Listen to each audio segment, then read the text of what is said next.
Good morning friends. आज हम आपके लिए संस्कृत का जो पहला वीडियो लेकर के आए थे उसमें कुछ महत्वपूर्ण क्वेश्चन जो है बच गया था। ऑब्जेक्टिव तो आपको मैं लिखवा दिया, लेकिन हमने महत्वपूर्ण क्वेश्चन जो परीक्षा में बार बार पूछे जाते हैं उस क्वेश्चन को हमने आपको दिया था कि आप ये स्वयं करके देखिएगा इसके आधार पर। लेकिन अगर आपने नहीं किया है ऐसा, तो आज हम उस क्वेश्चन सेशन को आपके सामने लेकर के आए हैं, जिससे आप महत्वपूर्ण सारे क्वेश्चनों को जो है आप सीख पाइएगा और समझ पाइएगा, और बहुत अच्छा होगा कि आप अपने नोट्स में तैयार कर लें। तो जब नोट्स तैयार होगा आपका, तो बहुत अच्छे से आप समय समय पर इसको निकाल करके याद कर सकते हैं। तो अब हम बिना देरी किए हुए वीडियो को आगे बढ़ाते हैं। आप लोग अगर इस चैनल पर नए हैं तो लाइक शेयर सब्सक्राइब जरूर कर दें। पहला क्वेश्चन इसके अंतर्गत आता है कि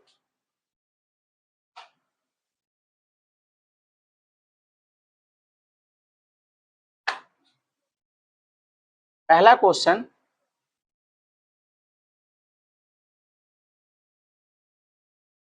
पाटलिपुत्र पाटलिपुत्र सिख संप्रदाय के लिए क्यों प्रसिद्ध है? क्यों प्रसिद्ध है? पाटलिपुत्र सिख संप्रदाय के लिए क्यों प्रसिद्ध है? ठीक है, तो पाटलिपुत्र क्या है, आपको सिखों के बोल रहा है, सिख संप्रदाय के लिए बोल रहा है कि पटना आखिर सिख संप्रदाय के लिए कैसे महत्वपूर्ण है, क्यों प्रसिद्ध है। तो आपको इस वीडियो में हमने बताया था, नहीं आप जान रहे हैं तो आप जाके पहली वीडियो को देखिए, आपको बहुत सारी जानकारी वहां पर मिले। ठीक है, और अच्छा लगे तब लाइक शेयर आप कर दीजिए। ठीक है, तो पहले आप क्वेश्चन को देखिए, समझिए, और नहीं अगर समझ आता तो जैसे बताया कि पहले वीडियो को आपने देखना है, तो पहले वीडियो को आप जरूर देखिए, विजिट कीजिए। तो सिख संप्रदाय का मतलब क्या हो गया कि सिखों के लिए यह क्यों प्रसिद्ध है। ठीक है, तो आपका इसका आंसर क्या हो जाएगा कि पाटलिपुत्र पाटलिपुत्र में 1666 में सिखों के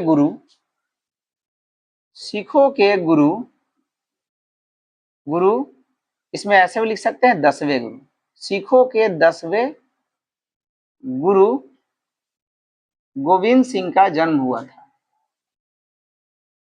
गोविंद सिंह का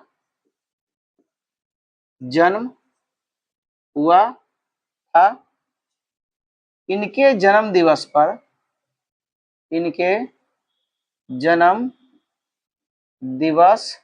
पर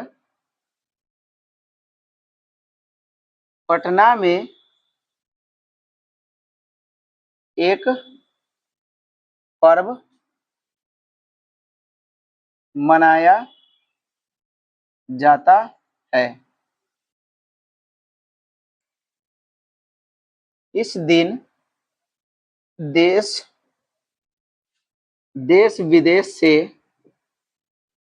से इनके अनुयायी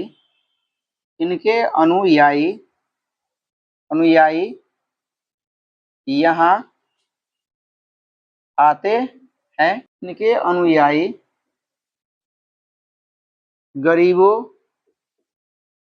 को वस्त्र और भोजन देते हैं।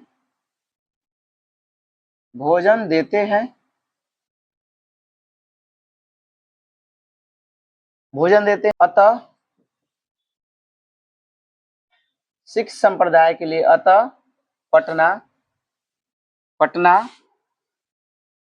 सिख संप्रदाय के लिए महत्वपूर्ण के लिए प्रसिद्ध है। इस तरह से इसका आप आंसर दीजिएगा। तो ये लगभग 30 से 40 शब्दों में, 50 शब्दों में पूछा जाता है और बहुत अच्छे से लिखा जाए। आप इसे अच्छी तरह से नोट कर लें और नोट करके आप इसे जरूर याद कर लें।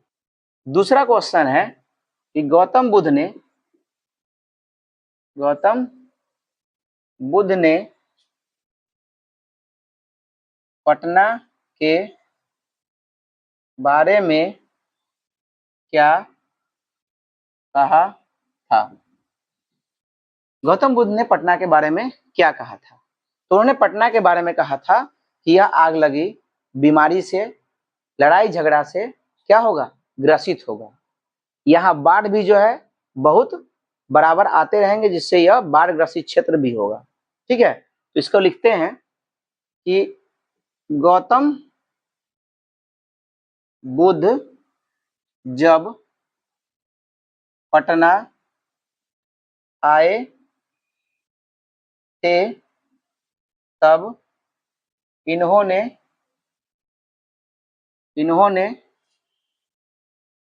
पटना के बारे में कहा कि पटना बाढ़, आग लगी, लड़ाई झगड़ा,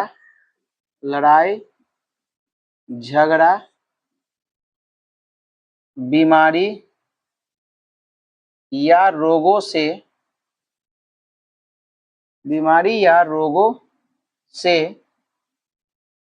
ग्रसित होगा। इन्होंने भविष्यवाणी कर दी थी कि गौतम बुद्ध ने बताया ये कि ये बाढ़, आग लगी, लड़ाई झगड़ा, बीमारी, रोगों से ग्रसित होगा। यहाँ के लोग अक्सर जो है परेशान रहेंगे। यहाँ के लोग अक्सर परेशान रहेंगे। तो ये ऐसा ही आजकल चल रहा है। तो पटना के विषय में इन्होंने ये कहा था। पाटलिपुत्र के वैभव का वर्णन करें।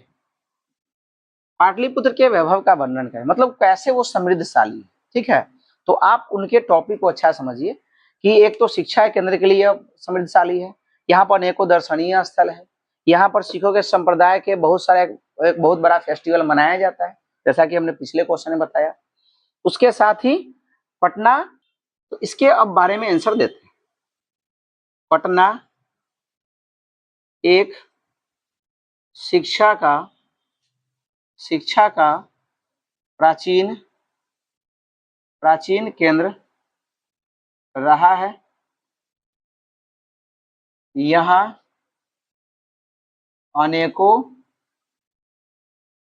अनेकों विद्वान जैसे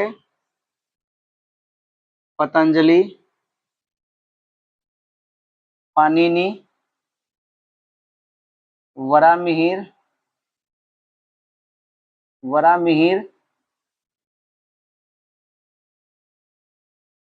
वेनसांग,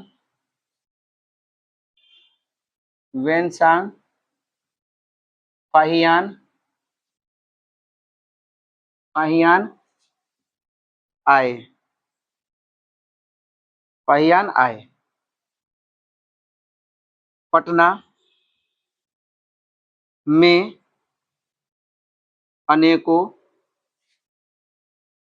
अनेकों दर्शनीय स्थल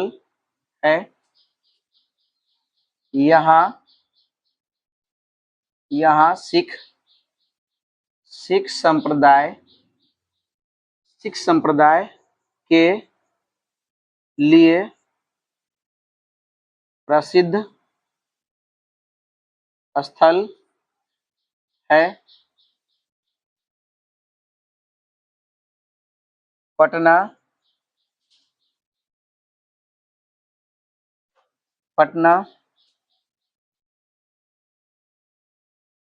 पटना धार्मिक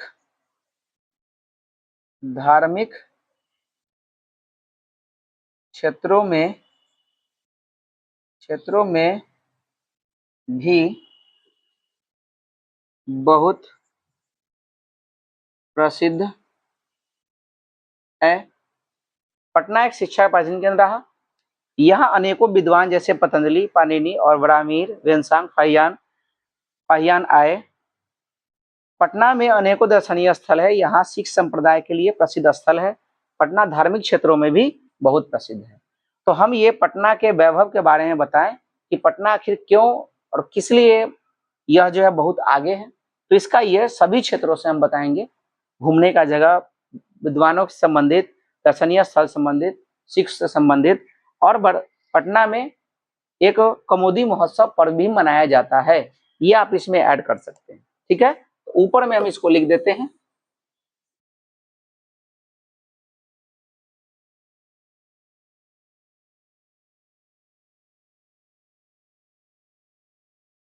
इसका भाग कि पटना में एक प्रमुख पर्व कौमुदी महोत्सव मनाया जाता है। पटना में प्रमुख जो पर्व है कमोदी महोत्सव, वो मनाया जाता है। इस तरह से पटना एक बहुत ही समृद्धशाली प्रदेश रहा है, नगर रहा है, महानगर रहा है, ये शुरू से ही। ठीक है, अब हम अगले चौथे क्वेश्चन की तरफ बढ़ते हैं। जब नोट करना हो तो क्या कीजिएगा कि वीडियो को वहां पॉज कर दीजिएगा, रोक दीजिएगा, और तब आप अच्छी तरह से अपने फेयर में नोट कर लीजिए। चौथा नंबर प्रश्न है कि पटना शिक्षा का प्राचीन केंद्र क्यों रहा है, क्यों माना गया है, क्यों था, सब लगभग एक ही प्रश्न है। तो पटना का शिक्षा का प्राचीन केंद्र क्यों माना जाता है, ये आप ध्यान रखिएगा। थोड़ा बहुत से क्वेश्चन को फंसाने की कोशिश की जाएगी, लेकिन क्वेश्चन वही सेम होगा। ठीक है, तो पटना शिक्षा का प्राचीन केंद्र क्यों रहा है? देखिए, पटना प्राचीन काल से ही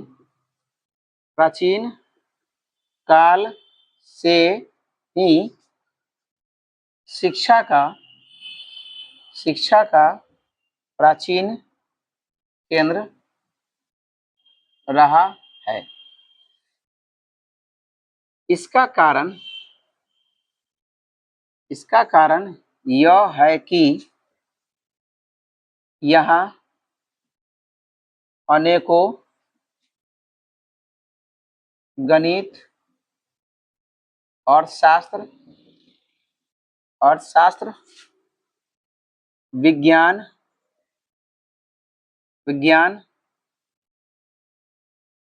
और संस्कृत जैसे विषयों के विद्वान आए हैं।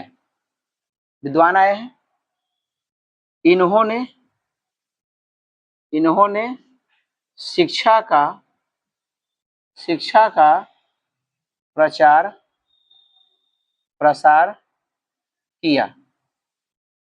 शिक्षा का प्रचार प्रसार किया, जिस वजह से यह शिक्षा का प्राचीन केंद्र बन गया। साथ ही यह विश्व लेवल पर एक बहुत बड़ा शिक्षा का केंद्र माना जाता है। ठीक है, तो कुछ विद्वानों ने भी, या कुछ चाइनीज यात्री भी, तो लिख देते हैं, कुछ यात्रियों के आगमन से भी शिक्षा का फैलाव बढ़ा। ठीक है, तो इस तरह से शिक्षा का यह प्राचीन केंद्र माना जाता है। तो आप इसे अच्छी तरह नोट कर ले, इसे भी यहाँ पर रोक दे और रोक करके नोट कर ले, अच्छे से इसे याद कर ले। ठीक है, अब अगले क्वेश्चन की तरफ हम बढ़ते। पांचवा क्वेश्चन, पटना के दर्शनीय स्थलों के नाम लिखे। पटना के दर्शनीय स्थलों के नाम लिखे, पटना के दर्शनीय स्थलों के बारे में बताएं। ये सारा क्वेश्चन एक ही है। अब दर्शनीय स्थल कहेगा तो ये आप भी अब अपने से आंसर सोच सकते हैं। कैसे, सुनिए। तो पटना के दर्शनीय स्थलों में सबसे पहले हम देखते हैं कि पटना में क्या क्या चीज देखने लायक है, वही चीजें। तो पटना में क्या लिखेंगे कि पटना में अनेकों प्रकार के दर्शनीय स्थल हैं, जैसे गोलघर जो अनाजों के भंडारण के लिए है, तारामंडल, महावीर मंदिर, सचिवालय, ये सभी जो है एक अच्छा दर्शनीय स्थल है। उसके बाद धार्मिक क्षेत्रों में भी यह दर्शनीय स्थल को दिखाते हैं, जैसे आगम कुआं, पटन देवी, कमोदी महोत्सव के लिए एक पर्व, ये सभी इस सब के लिए क्या है, दर्शनीय स्थलों का केंद्र है। तो लिखेंगे पटना में अनेकों दर्शनीय स्थल हैं।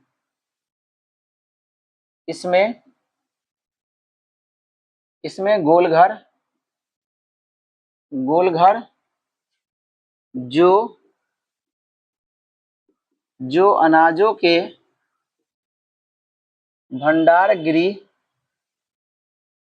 के भंडारगिरी के लिए प्रसिद्ध है। इसके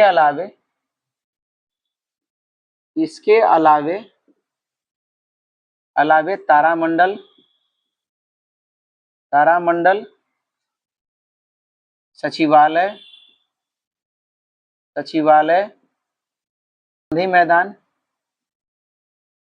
गांधी मैदान इत्यादि हैं। यह धार्मिक स्थलों में भी आगे है, जैसे महावीर मंदिर,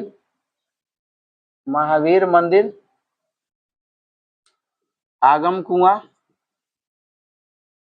कुआं, पटन देवी इत्यादि। यह दर्शनीय स्थलों में कुछ जो है मुख्य है, और साथ ही गांधी सेतु के लिए भी प्रसिद्ध है। गांधी सेतु भी एक अच्छा दर्शनीय जगह है। यहाँ पर एक पार्क भी बने हैं, एक बीच भी, मरीन बीच ही बने हैं।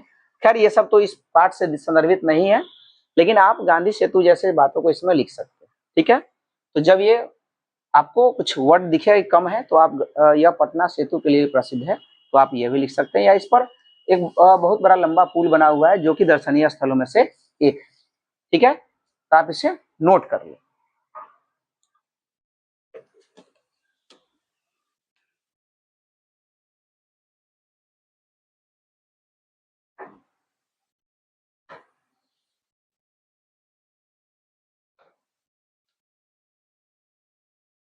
नंबर क्वेश्चन 6, पटना में कौन से विद्वान आए हैं? तो पटना में कौन कौन से विद्वान आए हैं, कौन कौन से व्यक्ति आए हैं, उसके बारे में आप चर्चा कर सकते हैं। जैसे पटना में संस्कृत के विद्वान पाणिनि, पिंगल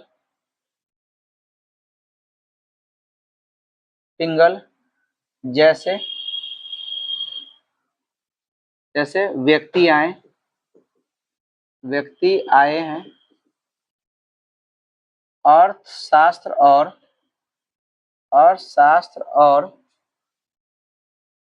गणित के क्षेत्र और गणित के विद्वान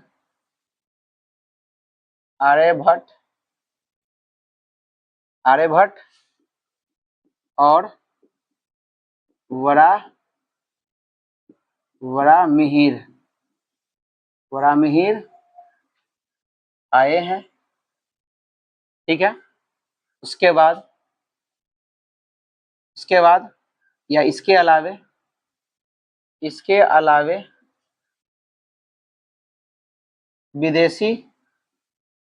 विदेशी यात्री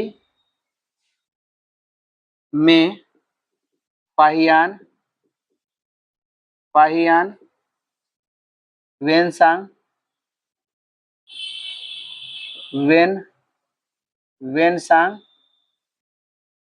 इत्यादि आए हैं, इत्यादि आए हैं। तो कुछ जो व्यक्ति हमारे यहाँ पटना में जो विद्वान है उसके बारे में आपको ये बता दिया गया। ठीक है, तो अब आप अच्छे से इसको नोट करके याद कर सकते हैं। अगला मेरा 7वां लास्ट क्वेश्चन है, पटना की विशेषताओं को लिखे या बताएं। पटना की विशेषताओं को बताएं। पटना की विशेषता आखिर क्या है? तो आप अपने अब इतने सारे क्वेश्चन को आपने बनाया, अब एक क्वेश्चन आपको खुद करने की जरूरत है।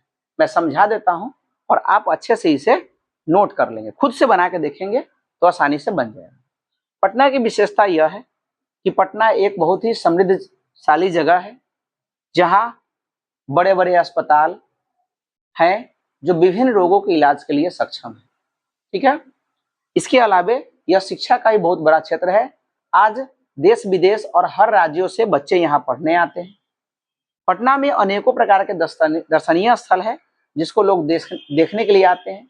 सिख संप्रदाय का भी एक बहुत बड़ा स्थल है जहाँ लोग हजारों वर्ष यहाँ के अनुयायी या श्रद्धालु लोग आते हैं। इस पर भी आप लिख सकते हैं। पटना में धार्मिक क्षेत्रों से भी यह आगे रहा है, जैसे आगम कुआं, पटन देवी, महावीर मंदिर जैसे जगहों पर आप जो है आ सकते हैं। इसकी विशेषता के अंतर्गत लिख सकते हैं। तो आपका ये एक टास्क रहा और आप जो है इसे खुद बनाइए और कमेंट बॉक्स में लिख दीजिए कि यह कैसा क्लास अच्छा लगा। और अगर नहीं लिखा पाए आपसे तो आप हमें कमेंट बॉक्स में लिखिए कि हमने ये नहीं लिख पाए तो आपके लिए आंसर उपलब्ध करा देंगे। ठीक है।